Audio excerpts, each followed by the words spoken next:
It's Friday, August 20th, 2021, and this is the Washington Times front page. Thanks for joining us. I'm George Gerbo.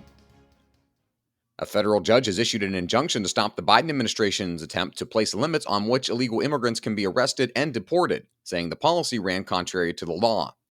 Stephen Dinan reports Judge Drew Tipton said immigration law reads that the government shall detain and try to deport certain categories of illegal immigrants, and the new limits that were issued in a series of guidance memos defy that congressional order.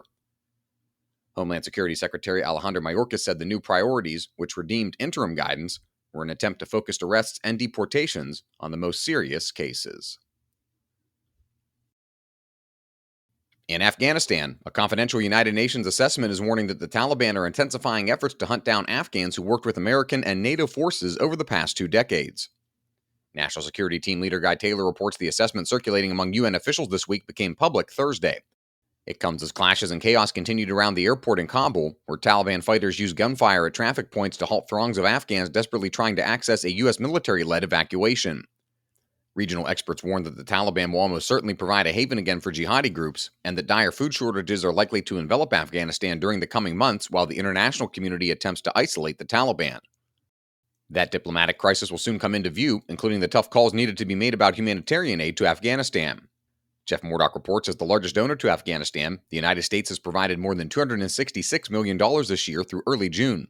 That's a little more than half of the $500 million the U.S. has allocated to spend this year on humanitarian relief in Afghanistan. It's not clear whether the remainder of the money will be distributed after the collapse of the Afghan government. Those numbers come from the U.S. Agency for International Development, which is responsible for administering foreign aid. On one hand, the administration doesn't want to cut taxpayer-funded checks to the Taliban, which is known for trampling human rights.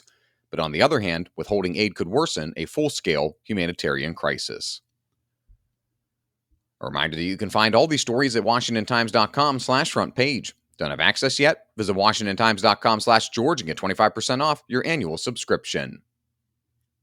Here locally in Virginia, Democratic gubernatorial nominee Terry Mcauliffe is focusing his campaign for Richmond on tying his opponent, Glenn Youngkin, to former President Trump. Mika Selner reports Mcauliffe is targeting Youngkin as not a reasonable Republican and a loyalist to the former president. Youngkin's campaign says the strategy is to hide Mcauliffe lack of ideas for the Commonwealth. A recent poll by Coefficient found Mcauliffe with 47% support in the gubernatorial race and Youngkin with 45%, well within the poll's 3-point margin of error. And finally, Emily Zanto looks at the policing situation in Portland, Oregon. A police union campaign there is urging city leaders to roll back department budget cuts and hire more officers.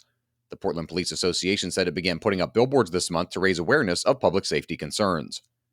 The city of 654,000 has nearly 100 open positions out of 917 total. The budget for Portland's police department has shrunk each of the past 3 fiscal years from $238 to $229 to $222 million. Find all of today's front page stories at WashingtonTimes.com/front page or on the Washington Times app, and subscribe for free to the front page. Just search Washington Times on your favorite podcast platforms. You can also follow us on Twitter and Instagram at Wash Times for breaking news, sports, commentary, and more. For the Washington Times, I'm George Gerbo.